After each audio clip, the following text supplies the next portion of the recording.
എല്ലാവർക്കും നമസ്തേ.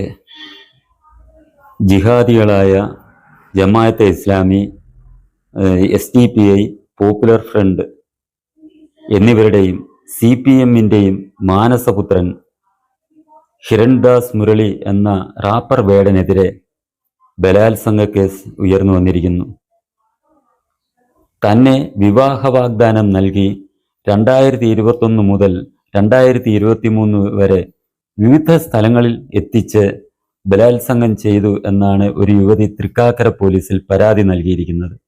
ഈ പരാതിയുടെ അടിസ്ഥാനത്തിൽ ഇയാൾക്കെതിരെ തൃക്കാക്കര പോലീസ് കേസ് രജിസ്റ്റർ ചെയ്തിട്ടുമുണ്ട്. ഇത് നമ്മുടെ കേരള സമൂഹം വളരെയേറെ ഗൗരവമായി ചിന്തിക്കേണ്ട കാര്യമാണ്. കാരണം ഏതൊരു കുറ്റകൃത്യം നടത്തി, സമൂഹത്തിനെതിരായിട്ട് ഒരു ക്രൂരകൃത്യം നടത്തി, അയാളെ നേരത്തെ കഞ്ചാവോ മയക്കുമരുന്ന് ഉപയോഗിച്ച കേസിൽ അറസ്റ്റ് ചെയ്തിരുന്നു.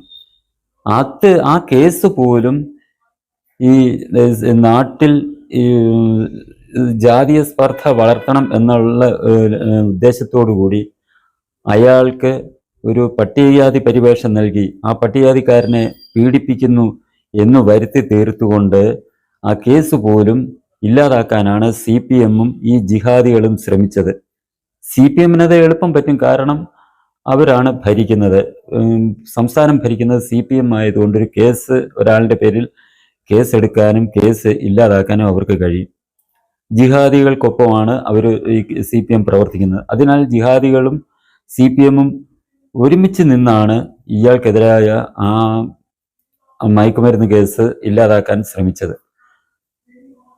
ഇയാളുടെ ഈ അതിന് സംഗീതം എന്ന് പറയുന്നത് തന്നെ വളരെ ഈ സംഗീത മേഖലയെ അപമാനിക്കുന്നതിന് തുല്യമാണ്. അതെന്തോ മഹത്തരം ആണ് എന്നുള്ള രീതിയിൽ ഇത് കോഴിക്കോട് സർവകലാശാല അവരുടെ പാഠ്യപദ്ധതിയിൽ ഉൾപ്പെടുത്തുകയും ചെയ്തിട്ടുണ്ട്. ഈ സർവകലാശാലകൾ ഭരിക്കുന്നത് CPM ആയതുകൊണ്ട് അവരുടെ നയങ്ങളാണ് സർവകലാശാലകളിൽ നടപ്പാക്കിക്കൊണ്ടിരിക്കുന്നത്. ദേശവിരുദ്ധതയും ഇതേപോലുള്ള ആൾക്കാരുടെ രചനകളും അല്ലെന്നുണ്ടെങ്കിൽ ഇത്തരക്കാരുടെ സംഗീതങ്ങളും ഒക്കെയാണ് അവർ അതിനകത്ത് ഉൾപ്പെടുത്തുന്നത്. കാരണം അവർക്ക് എങ്ങനെയും നമ്മുടെ ഈ നാട്ടിലെ യുവജനങ്ങളിൽ നിന്ന് ഈ മാനവികത അല്ലെ ദേശസ്നേഹം ഇതൊക്കെ ഇല്ലാതാക്കുക എന്നുള്ള ലക്ഷ്യത്തോടു കൂടിയാണ് ഈ ജിഹാദികളും CPM-ഉം തോളോട് തോൾ ചേർന്ന് നിന്ന് പ്രവർത്തിക്കുന്നത്. അപ്പോൾ ഇപ്പോൾ പറഞ്ഞു വരുന്നത്, ഈ റാപ്പർ വേടൻ്റെ ഈ സംഗീതം മാത്രമല്ല, അയാളുടെ വീരകൃത്യങ്ങളുടെ ഭാഗമായി ഈ ബലാത്സംഗ കേസും സർവകലാശാല പാഠ്യപദ്ധതിയിൽ ഉൾപ്പെടുത്തണം. അത് ഉൾപ്പെടുത്തി ഈ വളർന്നു വരുന്ന ചെറുപ്പക്കാരിൽ ഇതൊക്കെയാണ് വീരകൃത്യങ്ങൾ എന്ന് പഠിപ്പിച്ച് ഒരു കൂട്ടം യുവജനങ്ങളെ ഇയാളുടെ വഴിയിലേക്ക്, ഇയാൾ നയിക്കുന്ന പാതയിലേക്ക് കൊണ്ടുവരാനാണ് CPM ശ്രമിക്കേണ്ടത്. അങ്ങനെ ശ്രമിക്കും എന്നാണ് ഈ നാട്ടിലെ നിഷ്പക്ഷമതികളായിട്ടുള്ള ജനങ്ങൾ ചിന്തിക്കുന്നത്. കാരണം അവരുടെ മാനസപുത്രനാണല്ലോ, അവരാണല്ലോ ഇയാളെ ഇങ്ങനെ എഴുന്നള്ളിച്ചുകൊണ്ട് നടക്കുന്നത്.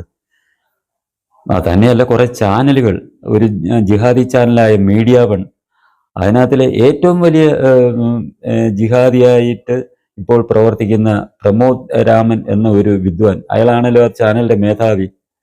അയാളുടെ നേതൃത്വത്തിൽ പ്രവർത്തിക്കുന്ന മീഡിയ വണ്ണിൽ അടുപ്പുകൂട്ടി ചർച്ച ഈ വേടന് വേണ്ടി.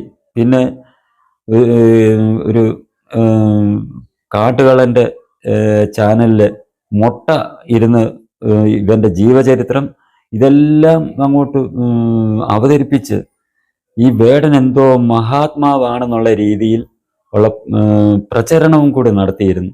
ഇനി ഈ അടുപ്പൂട്ടി ചർച്ചയിലും മൊട്ടയും ചെയ്യേണ്ട കാര്യം, ഇയാളുടെ വീരകൃത്യങ്ങളുടെ ഭാഗമായി ഇയാളുടെ ഈ ബലാത്സംഗ കേസും ഈ ചർച്ച ചെയ്ത് അയാൾ കാണിച്ച ഈ ധീരകൃത്യത്തെ ജനങ്ങളുടെ മുന്നിൽ ഉയർത്തിക്കാട്ടാനുള്ള ശ്രമമാണ് നടത്തേണ്ടത്. അതിന് അവർ ശ്രമിക്കും എന്ന് തന്നെ നമുക്ക് വിശ്വസിക്കാം.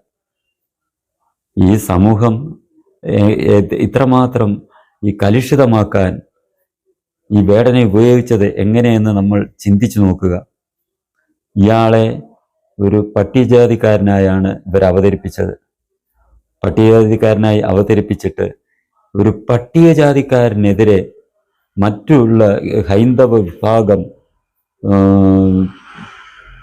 പട്ടികജാതിക്കാരനെതിരെ പ്രവർത്തിക്കുന്നു, അവനെ ഇല്ലാതാക്കാൻ ശ്രമിക്കുന്നു എന്നുള്ള രീതിയിൽ വരുത്തി തീർത്തുകൊണ്ട് ഹിന്ദു സമൂഹത്തിനിടയ്ക്ക് ജാതീയമായ സ്പർദ്ധ വളർത്തുന്നതിനാണ് ഈ CPM-ഉം ജിഹാദികളും കേരളത്തിൽ ശ്രമിച്ചത്. ഇയാൾ എന്താണ് കാണിച്ചത്? ഈ ജിഹാദികൾക്കൊപ്പം ചേർന്ന് ഇന്ത്യ വിരുദ്ധമായിട്ടുള്ള പരിപാടികളാണ് അവതരിപ്പിച്ചുകൊണ്ടിരുന്നത്. ഭാരതത്തിന്റെ പ്രധാനമന്ത്രിയെ അധിക്ഷേപിക്കുന്നു, ഹമാസിന് വേണ്ടി പ്രചരണം നടത്തുന്നു, അയാളുടെ എന്തുവാ റാപ്പ് സംഗീതം എന്നുള്ള പേരിലുള്ള ഈ സംഗീത ആഭാസത്തിൽ കൂടി അത് നടത്തുന്നു. അങ്ങനെ കത്തിജ്വലിച്ച് ഇയാൾക്ക് വിദേശങ്ങളിൽ വരെ ലക്ഷങ്ങൾ പ്രതിഫലം അയാൾ ചോദിക്കുന്ന 10-15 ലക്ഷം രൂപയാണ് അയാൾ ഓരോ പരിപാടിക്കും ചോദിക്കുന്നത്. ഇത് നൽകി ഈ നമ്മുടെ നാട്ടിലും മറുനാട്ടിലും ഇയാൾക്ക് ഇതേപോലുള്ള ഈ സംഗീതാഭാസം നടത്താൻ വേദി ഒരുക്കി കൊടുത്തുകൊണ്ട് ഇയാളെ ഒരു വീരപരിവേഷത്തിലേക്കായിരുന്നു നമ്മുടെ ചില ഇത്തരം സംഘടനകൾ ഉയർത്തിക്കൊണ്ടുവന്നത്. അതിൻ്റെ ഉദ്ദേശം ഇത് തന്നെയാണ്.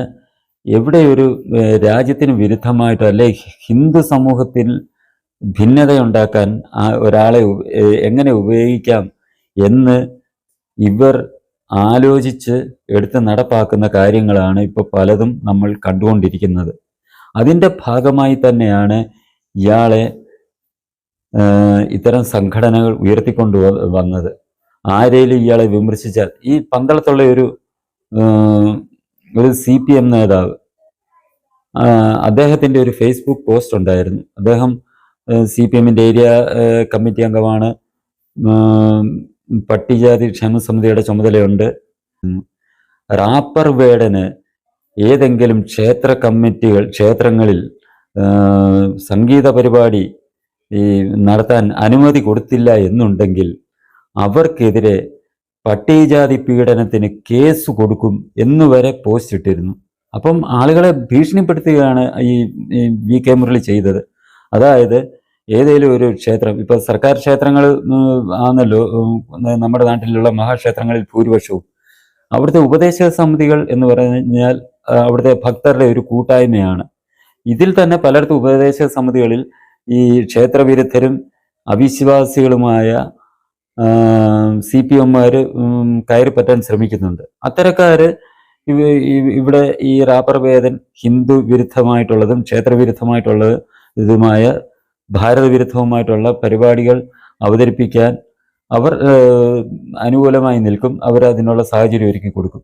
എന്നാൽ ഈ ഉപദേശക സമിതികളിൽപ്പെട്ട ഈ ദേശസ്നേഹികളോ ക്ഷേത്ര വിശ്വാസികളോ ഇത്തരം പരിപാടി ഇവിടെ നടത്താൻ പാടില്ല എന്ന് പറഞ്ഞ് അതിനെ എതിർത്താൽ അവർക്കെതിരെ പട്ടികജാതി പീഡനത്തിന് കേസ് കൊടുത്ത് അവരെ അകത്താക്കും എന്നാണ് ഈ VK മുരളി എന്ന് പറയുന്ന CPM നേതാവ് ഫേസ്ബുക്ക് പോസ്റ്റിലൂടെ ഭീഷണിപ്പെടുത്തിയത്. അപ്പോൾ സ്വാഭാവികമായിട്ട് അതിൻ്റെ ഉദ്ദേശം എന്താണ്? ആരും ഇയാളുടെ പരിപാടി അത് എത്ര ദേശവിരുദ്ധമാകട്ടെ, ഹിന്ദു വിരുദ്ധമാകട്ടെ, ക്ഷേത്രവിരുദ്ധമാകട്ടെ, അതിനെ ആരും എതിർക്കരുത് എന്നുള്ള വ്യക്തമായ സന്ദേശമാണ് ഈ CPM നേതാവ് തൻ്റെ ഫേസ്ബുക്ക് പോസ്റ്റിലൂടെ അന്ന് ലോകത്തോട് വിളിച്ചു പറഞ്ഞത്. അപ്പം ഇതേ രീതിയിൽ തന്നെയാണ് ഈ CPM ഈ റാപ്പർ വേടനെ സമൂഹത്തിൽ ഉയർത്തിക്കൊണ്ടുവന്നത്. ആ വേടനെതിരെയാണ്, ആ വ്യക്തിക്കെതിരെയാണ് ഇപ്പോൾ ഒരു യുവതി ഈ ബലാത്സംഗ കേസ് കൊടുത്തിരിക്കുന്നത്. നമ്മൾ ചിന്തിച്ചു നോക്കുക, എത്രയോ നമ്മുടെ ചെറുപ്പക്കാർ ഈ വേടന്റെ ഇവര് ഈ CPM-ഉം മറ്റുള്ളവരും ഉയർത്തിക്കൊണ്ടുവന്നത് കാരണം വേടന്റെ ആരാധകരായിട്ടുള്ളവരുണ്ട്. സദാസമയവും വേടൻ അവതരിപ്പിച്ച പാട്ടുകളും കേട്ട് അത് മഹത്തരമെന്ന് കരുതി നമ്മൾ പല പരിപാടികൾ TV-യിൽ കൂടി വന്നത്, ചാനലുകളിൽ കൂടി വന്നതും സമൂഹ മാധ്യമങ്ങളിലും വന്ന പെൺകുട്ടികൾ ഉൾപ്പെടെ വേടന് വേണ്ടി നിലകൊള്ളുന്നത് നമ്മൾ കണ്ടിട്ടുണ്ട്. അത് എത്രമാത്രം സമൂഹത്തിൽ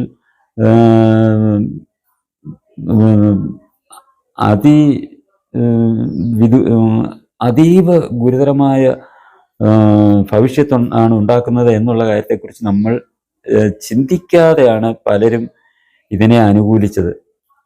ഇതിന് കാരണം എന്തെന്ന് വെച്ചാൽ ഈ ദേശീയതയെ എതിർക്കുന്നവർക്കൊരു ഒരു നയമുണ്ട്. ദേശീയതയ്ക്ക് വേണ്ടി നിലകൊള്ളുന്ന ഏത് ഒരാൾ അല്ലെങ്കിൽ ഒരു പ്രസ്ഥാനം അവർ എന്തെങ്കിലും ഒരു ഇത്തരം സമൂഹത്തിന് ദോഷകരമായി ഭവിക്കുന്ന കാര്യത്തെക്കുറിച്ച് അവരെതിർത്ത് സംസാരിച്ചാൽ അതിനെ കണ്ണും പൂട്ടി എതിർക്കുക എന്നുള്ള ഒരു നയത്തോടെ അവർ എല്ലാത്തിനെയും ദേശീയവാദികൾ ഉയർത്തിക്കൊണ്ടുവരുന്ന എല്ലാത്തിനെയും എതിർക്കുന്ന ഒരു പ്രവണത നമ്മുടെ നാട്ടിലുണ്ട്. അതിൻ്റെ ഭാഗമായി തന്നെയാണ് മറ്റൊന്നും ആലോചിക്കാതെ, ഭവിഷ്യത്തുകളെ കുറിച്ചൊന്നും ആലോചിക്കാതെ ഇവർ എല്ലാത്തിനെയും തലയിലേറ്റിക്കൊണ്ട് നടക്കുന്നത്. അതിൻ്റേതായിട്ടുള്ള പ്രശ്നങ്ങളും ദൂഷ്യഫലവുമാണ് ഇപ്പോൾ നമ്മളുടെ മുന്നിൽ ഈ റാപ്പർ വേർഡിനെതിരെ ഉയർന്നു വന്നിരിക്കുന്ന ഈ കേസിലൂടെ നമ്മൾ മനസ്സിലാക്കുന്നത്. ഈ യുവതി പറയുന്നുണ്ട്, പരാതി കൊടുത്ത യുവതി പറയുന്നുണ്ട്, ഏഷ്യാനെറ്റിൽ രാവിലെ വന്ന വാർത്തയാണ്, ഇതുവരെ പരാതി കൊടുക്കാതിരുന്നത് ആളുകൾ എങ്ങനെ പ്രതികരിക്കുമെന്നുള്ള ഭയം കാരണമാണ് ഇതുവരെ പരാതി നൽകാതിരുന്നതെന്ന്. അതിൽ നിന്ന് തന്നെ നമ്മൾക്ക് മനസ്സിലാക്കാം ഈ കുറ്റാരോപിതന് വേണ്ടി എത്രമാത്രം ശക്തമായാണ് ആളുകൾ നിലകൊള്ളുന്നതെന്ന്. ആ യുവതിയെ സംശയിക്കുന്നതിന് കുറ്റമില്ല. ഈ പല കാര്യം നമ്മൾ കണ്ടിട്ടുണ്ട്. TP ചന്ദ്രശേഖരനെ തിരക്കി ഒരു മാഷാള്ള സ്റ്റിക്കർ ഒട്ടിച്ച ഒരു ഇന്നോവ വന്നതും ആ മനുഷ്യനെ കാലപുരിക്ക് അയച്ചത് നമ്മുടെ മുന്നിൽ ഉണ്ട്. 51 വെട്ടി കാലപുരിക്ക് അയച്ചത്. ഈ യുവതിയും പേടിച്ചു കാണും. ഒരു പരാതി കൊടുത്തു കഴിഞ്ഞാൽ ഇതേപോലെ ഒരു സ്റ്റിക്കർ ഒട്ടിച്ച് ഒരു ഇന്നോവ തൻ്റെ മുന്നിൽ എത്തും എന്നുള്ള ഭയം കാരണമായിരിക്കാം ആ യുവതി ഇതുവരെ പരാതി കൊടുക്കാതിരുന്നത്. എല്ലാ മനുഷ്യർക്കും ജീവനിൽ പേടിയുണ്ടല്ലോ. അപ്പോൾ നമ്മൾ ചിന്തിച്ചു നോക്കേണ്ടത്, ഈ സാമാന്യ ബുദ്ധിയുള്ളവർ ചിന്തിക്കേണ്ടത്, ഇതേപോലുള്ള സംഘടനകൾ ആരെയും ഇതേപോലെ ഉയർത്തിക്കൊണ്ട് വന്നാൽ കണ്ണുമടച്ച് അവരെ വിശ്വസിച്ച് തോളത്തേറ്റി നടക്കാതെ 100 വട്ടം ചിന്തിച്ചിട്ട് വേണം ഇത്തരക്കാരെ പിന്തുണയ്ക്കാൻ എന്നുള്ള ആ ഒരു യാഥാർത്ഥ്യം നമ്മുടെ ജനങ്ങൾ ചിന്തിച്ചില്ല എന്നുണ്ടെങ്കിൽ, നമ്മുടെ ഈ ജനസമൂഹം ചിന്തിച്ചില്ല എന്നുണ്ടെങ്കിൽ നിങ്ങളുടെ മക്കൾ തന്നെയായിരിക്കും ഇത്തരക്കാരുടെ ആരാധകരായി മാറിയിട്ട് സമൂഹത്തിൽ ഏറ്റവും വലിയ ഭവിഷ്യത്തായി തീരുന്നതെന്നുള്ള കാര്യം ഓരോരുത്തരും ചിന്തിക്കുക. അങ്ങനെ നിങ്ങളുടെ മക്കൾ അങ്ങനെ മാറിയാൽ അതിനെ കുറിച്ച് പിന്നീട് വിഷമിച്ചിട്ട് കാര്യം ഇല്ല എന്നുള്ള കാര്യവും നിങ്ങൾ മനസ്സിലാക്കുക. അതിനാൽ ഇത്തരക്കാരുടെ വലയിൽ വീഴാതെ സ്വന്തം മക്കളെ സംരക്ഷിക്കേണ്ട കടമയും നിങ്ങൾക്ക് തന്നെയാണ് ഉള്ളത് എന്നത് എപ്പോഴും മനസ്സിലാക്കി തന്നെ ചിന്തിച്ച് തന്നെ പ്രവർത്തിക്കുക. അതാണ് ഭാവി തലമുറയ്ക്ക് ചെയ്യാൻ നമുക്ക് കഴിയുന്ന ഏറ്റവും നല്ല കാര്യവും. ഇനി ഈ ചാനൽ സബ്സ്ക്രൈബ് ചെയ്യാനും ബെൽ ബട്ടൺ അമർത്താനും ലൈക്ക് ചെയ്ത് ഷെയർ ചെയ്യാനും മറക്കരുത്.